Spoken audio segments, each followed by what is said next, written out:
ആദ്യകാല മനുഷ്യർ പ്രൈമേറ്റുകൾ എന്നാണ് അറിയപ്പെട്ടിരുന്നത്. പ്രൈമേറ്റുകൾക്ക് ശേഷം വന്ന മനുഷ്യരാണ് ഹൊമിനോയിഡുകൾ. 24 ദശലക്ഷം വർഷങ്ങൾക്ക് മുമ്പാണ് അവർ രൂപം കൊണ്ടത്. അപ്പോൾ ഹൊമിനോയിഡുകൾ രൂപം കൊണ്ടത് 24 വർഷങ്ങൾക്ക് മുമ്പാണ്. 4 കാലുകളിലാണ് അവർ നടന്നിരുന്നത്. അവർക്ക് ശേഷം രൂപം കൊണ്ടവയാണ് ഹോമിനിഡുകൾ. ഹോമിനിഡുകളും ഹൊമിനോയിഡുകളും തമ്മിലുള്ള വ്യത്യാസം നോക്കാം.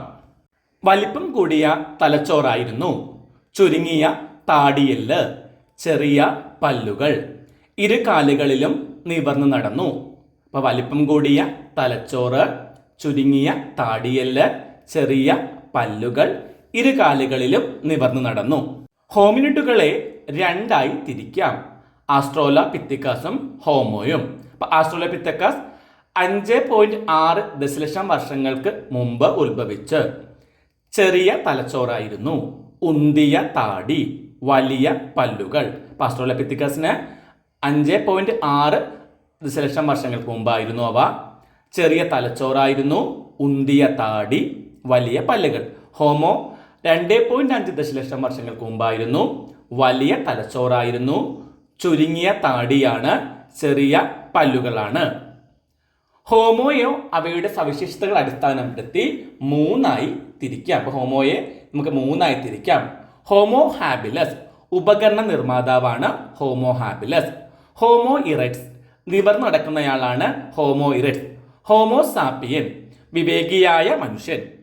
മനുഷ്യനെ കുറിച്ച് പഠിക്കുന്ന 2 ശാസ്ത്രശാഖകളാണ് നരവംശാസ്ത്രവും വംശീയ ശാസ്ത്രവും. ഇപ്പം നരവംശാസ്ത്രം ആന്ത്രോപോളജി മനുഷ്യ സംസ്കാരത്തെയും പരിണാമത്തിന്റെ വിവിധ ഘട്ടങ്ങളെയും ആ കാലത്ത് നേടിയ വിവിധ പുരോഗതികളെയും കുറിച്ച് പഠിക്കുന്നു. ഇപ്പൊ ആന്ത്രോപോളജിയിൽ മനുഷ്യ സംസ്കാരത്തെയും പരിണാമത്തിന്റെ വിവിധ ഘട്ടങ്ങളെയും ആ കാലഘട്ടത്തിൽ നേടിയ പുരോഗതികളെയും കുറിച്ച് പഠിക്കുന്ന ശാസ്ത്രശാഖ. വംശീയ ശാസ്ത്രം സമകാലിക വംശീയ വിഭാഗങ്ങളെക്കുറിച്ച് പഠിക്കുന്ന ശാസ്ത്രശാഖയാണ്.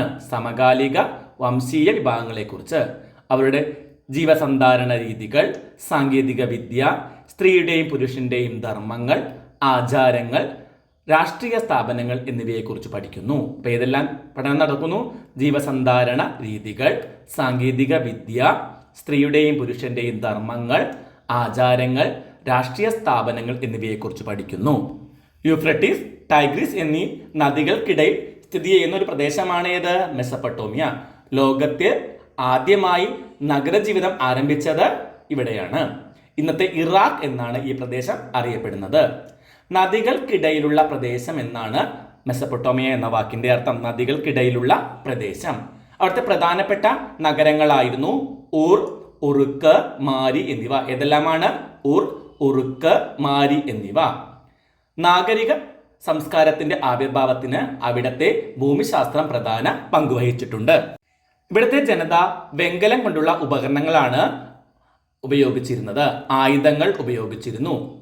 വെങ്കലം എന്നത് ചെമ്പിന്റെയും വെളുത്തീയത്തിന്റെയും മിശ്രിതമാണ്.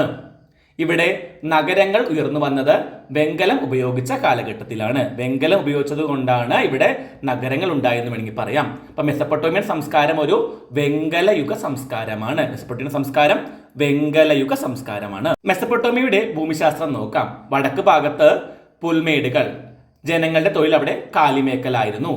വടക്ക് കിഴക്ക് സമതലങ്ങൾ, മലനിരകൾ, അവിടുത്തേത് കൃഷിയായിരുന്നു. കിഴക്ക് ടൈഗ്രീസ് നദിയുടെ പോഷക നദികൾ, നദികൾ ഉൽപ്പന്നങ്ങളുടെ വിനിമയ മാർഗമായിരുന്നു. തെക്ക് മരുഭൂമിയാണ്. യൂഫ്രട്ടീസ്, ടൈഗ്രീസ് നദികൾ നിക്ഷേപിക്കുന്ന എക്കൽ മണ്ണ്, ജലസേചനം, കൃഷിയുടെ വികാസം, നഗരങ്ങളുടെ ആവിർഭാവം. അപ്പൊ തെക്ക് മരുഭൂമി, യൂഫ്രട്ടീസ്, ടൈഗ്രീസ് നദികൾ നിക്ഷേപിക്കുന്ന എക്കൽ മണ്ണ്, ജലസേചനം നല്ലതായിട്ട് ഉണ്ടായിരുന്നു, കൃഷിയുടെ വികാസം നടക്കുന്നു, അവിടെ നഗരങ്ങൾ ആവിർഭവിക്കുന്നു. മെസൊപ്പൊട്ടേമിയയിലെ നഗരജീവിതം ഭക്ഷ്യ വിഭവങ്ങളുടെ കാര്യത്തിൽ സമ്പന്നമായിരുന്നെങ്കിലും ധാതു വിഭവങ്ങളിൽ മെസൊപ്പൊട്ടേമിയ പിന്നിലായിരുന്നു. ധാരാളം ഭക്ഷ്യവിഭവങ്ങൾ ഉണ്ടായിരുന്നു, അതേസമയം ധാതു വിഭവങ്ങൾ കുറവായിരുന്നു. അതുകൊണ്ട് തങ്ങളുടെ കൈവശമുള്ള തുണിത്തരങ്ങൾ, കാർഷികോൽപ്പന്നങ്ങൾ എന്നിവ നൽകി പകരം ഇറാൻ, തുർക്കി എന്നിവിടങ്ങളിൽ നിന്ന് തങ്ങൾക്ക് ആവശ്യമുള്ള തടി, ചെമ്പ്, വെള്ളി, സ്വർണം, ചിപ്പി, വിവിധതരം കല്ലുകൾ എന്നിവ വാങ്ങി ഇവർക്ക് ഭക്ഷ്യ വിഭവങ്ങൾ ആവശ്യത്തിനുണ്ടായിരുന്നു, ധാതു വിഭവങ്ങൾ കുറവായിരുന്നത് കൊണ്ടാണ് ഇറാനിൽ നിന്നും തുർക്കിയിൽ നിന്നും ഇങ്ങനെ സാധനങ്ങൾ വാങ്ങിയത്. ദക്ഷിണ മെസപ്പൊട്ടോമിയയിലെ നദികളും കനാലുകളും കച്ചവടത്തിന് ആവശ്യമായ ഗതാഗത സൗകര്യങ്ങൾ ഒരുക്കി. അപ്പൊ ദക്ഷിണ മെസപ്പൊട്ടോമിയയിലെ ജനങ്ങളാണ് ഇത്തരം വിനിമയങ്ങളിൽ മുന്നിട്ട് നിന്നിരുന്നത്. അവരുടെ പ്രധാനപ്പെട്ട നദി യൂഫ്രട്ടീസ് ആയിരുന്നു. മെസപ്പൊട്ടോമിയയിൽ 3 തരത്തിലുള്ള നഗരങ്ങളാണ് ഉണ്ടായിരുന്നത്.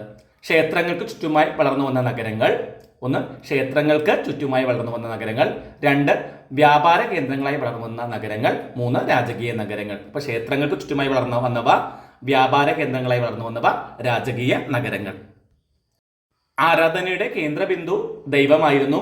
കൃഷിപ്പാടങ്ങൾ, മത്സ്യബന്ധനം, ഇടയ സമൂഹം എന്നിവയുടെയെല്ലാം ഉടമ തത്വത്തിൽ ദൈവമായിരുന്നു.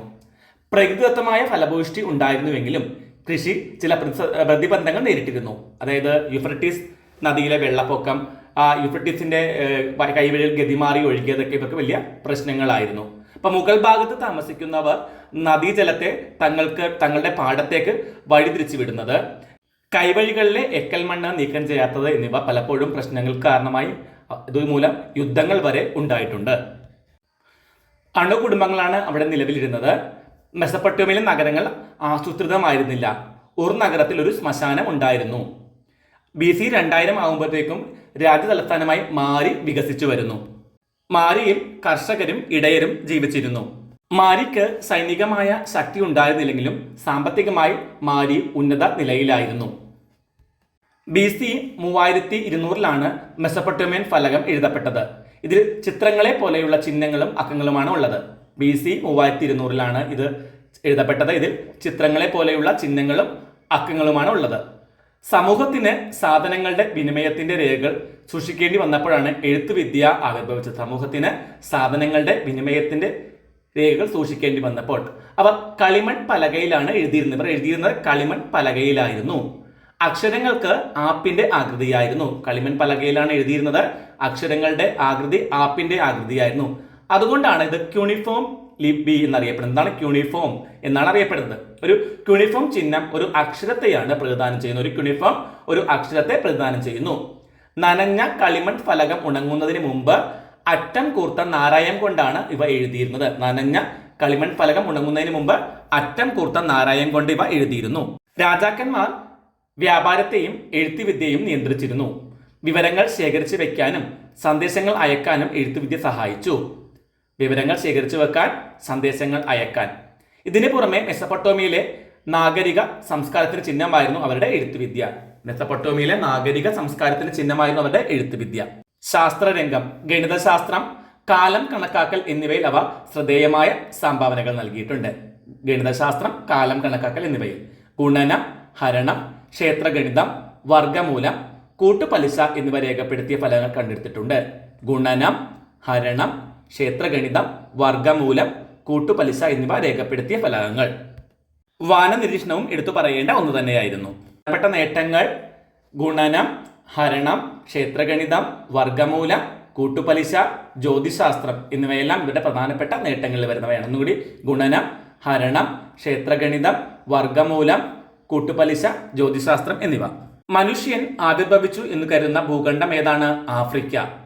മനുഷ്യൻ ആവിർഭവിച്ചു എന്ന് കരുതുന്ന ഭൂഖണ്ഡമാണ് ആഫ്രിക്ക. മെസപ്പൊട്ടോമിയയിലെ നഗരജീവിതം, വ്യാപാരം, എഴുത്തുവിദ്യ എന്നിവ പരസ്പരം ബന്ധപ്പെട്ടിരിക്കുന്നു. ക്യൂണിഫോം ലിപി മെസപ്പൊട്ടോമിയക്കാരുടെ പുരോഗതിക്ക് സഹായിച്ചിട്ടുണ്ട്.